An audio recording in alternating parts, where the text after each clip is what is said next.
Assalamualaikum, saya berada dekat Baling Kedah. Baru selesai buat pemasangan sistem kuasa solar hybrid untuk rumah kebun. Keperluan dekat sini adalah untuk lampu, kipas angin dan juga pam. Kat sini gunakan pam boring untuk siram pokok dan untuk kegunaan dekat rumah ni lah.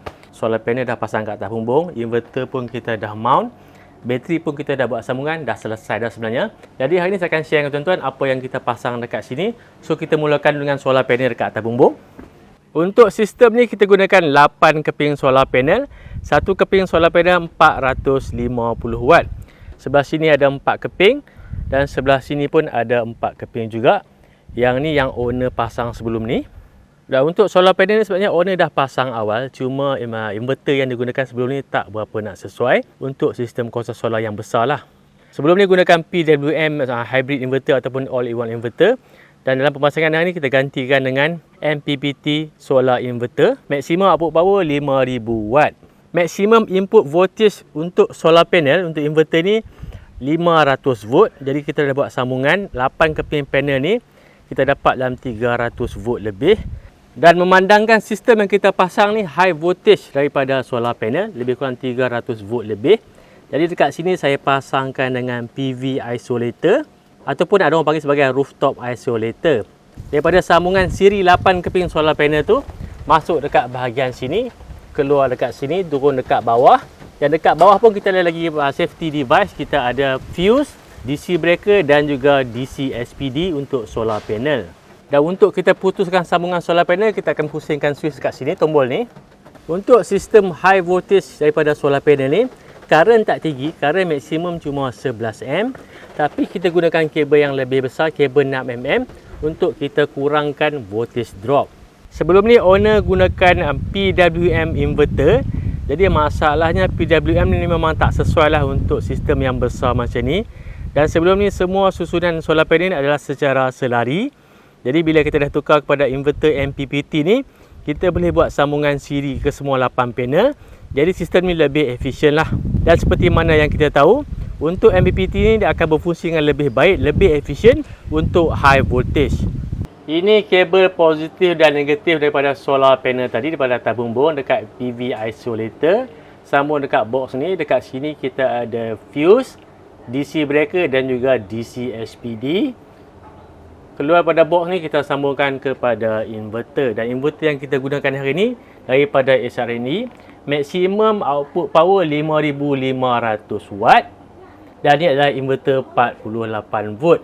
Dan untuk bateri kita gunakan bateri lithium ion phosphate 48 volt 200 mAh. Dan jumlah tenaga yang tersimpan dalam bateri ni lebih kurang 10,000 watt hour. Untuk sambungan daripada bateri kepada DC breaker ni kita gunakan kabel 16mm. Kat sini kita cuma gunakan DC breaker 125 sebab dekat rumah ni owner takkan draw power sampai tahap maksimum, cuma setakat 2000 watt saja. Keluar daripada sini kita sambungkan kepada terminal bateri dekat kita punya inverter. Dan dekat sini pula adalah output AC. Kita sambungkan kepada DB. Ini kita cuma gunakan DB 8W. Dan dekat sini kita dah sambung kepada soket untuk tripping plug.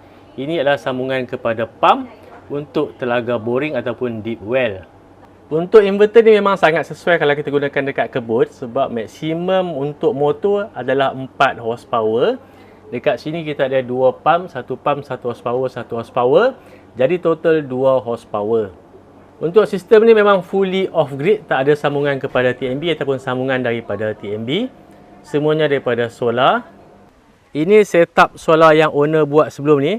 Pelbagai jenis solar charge controller dan juga inverter yang digunakan sebelum ni. Tapi kebanyakannya tak dapat berfungsi dengan baik. Sebab itulah kita datang hari ni untuk pasangkan inverter dan juga sistem yang lebih baik. Dekat sini keperluan utama adalah untuk pump. Dekat sini tak ada bekalan air paip. Jadi air memang bekalan daripada telaga boring ataupun deep well.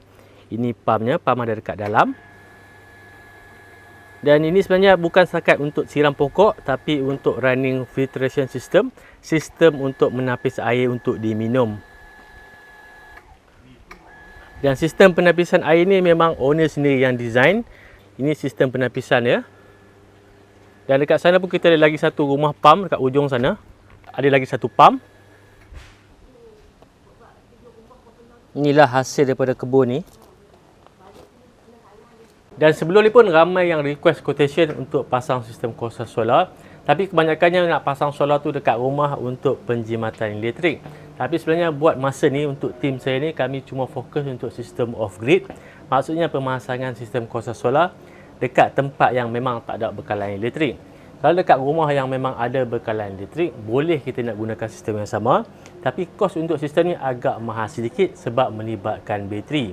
Bagi kebanyakan orang, kadang-kadang bila nak pasang sistem grid tie di bawah NIM 3.0, ada masalah tentang permohonan dan sebagainya. Boleh gunakan sistem hybrid sebab sistem hybrid ni kita tak perlu buat permohonan. Ataupun tuan-tuan boleh buat sistem off-grid sepenuhnya. Bagi contoh dekat sini adalah contoh sistem off-grid sepenuhnya. Kita tak perlu nak apply apa-apa permit. Cuma masalah sedikit tentang sistem hybrid ataupun sistem off-grid yang ada bateri ni, kos pemasangan adalah lebih tinggi sikit sebab melibatkan bateri. Untuk pemasangan hari ni pun, kos yang paling tinggi adalah kos untuk bateri. Solar panel dah tak mahal, cuma yang tinggi sekarang ni kos bateri. Dan untuk inverter, kita ada pelbagai jenis inverter. Ini contoh inverter 48 volt. Yang selalunya kita pasang sistem 48 dan juga sistem 24 volt. Yang tu maksimum output power cuma 3000 watt saja. Sebenarnya bagi tujuan penjimatan ni, boleh juga kita gunakan sistem hybrid dekat rumah. Dan dari segi penjimatan lebih kurang 70% lah, bergantung juga kepada jumlah solar panel dan juga kapasiti bateri. Jadi pada waktu siang kita akan gunakan tenaga direct daripada solar panel. Lewat petang sampai ke malam kita akan gunakan power pada bateri, dan pada waktu malam kita akan gunakan power daripada TMB. Dan proses pertukaran daripada solar panel, daripada bateri, daripada power daripada TMB ni adalah secara automatik. Semua tu ada function dekat dalam kita punya inverter ni. Dan untuk pemasangan tuan-tuan tak perlukan permit dan sebagainya, cuma kos dia lebih tinggi sikit berbanding dengan sistem kuasa solar yang grid tie yang ada sambungan dengan power TMB. Dan salah satu kelebihan untuk sistem hybrid ataupun sistem off grid ni, kita ada storage. Maksudnya semasa blackout kita boleh gunakan power daripada bateri. Untuk sistem on grid ataupun grid tie ni, walaupun pada hari siang cuaca terang tapi kita tak ada power daripada TMB, secara automatik inverter akan cut off kepada output. Ataupun dalam bahasa yang lebih mudah, untuk sistem grid ataupun sistem grid tie ni, semasa blackout, rumah tuan-tuan pun akan blackout sekali walaupun tuan-tuan ada solar panel dekat atas bumbung. Kalau tuan-tuan masih ingat, inilah model inverter yang sama yang pernah saya review sebelum ni daripada SRNE. Untuk inverter ni memang sangat sesuai kita pasang dekat kawasan kebun sebab keseluruhan inverter ni semuanya tutup, tak ada langsung lubang, jadi tak akan ada serangga yang boleh masuk.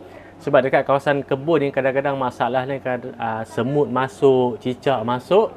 Sebab dekat dalam inverter ni suhu dia suam ataupun panas sedikit. Jadi cicak ni dia suka tempat-tempat yang panas. Jadi dia akan masuk, touching dengan komponen yang dekat dalam inverter, dan inverter akan rosak. Dan itulah yang jadi kepada owner sebelum ni. Ada 2 kali inverter dia rosak sebabkan ada cicak yang masuk, short circuit, inverter rosak. Jadi sebab itulah kita gunakan inverter ni.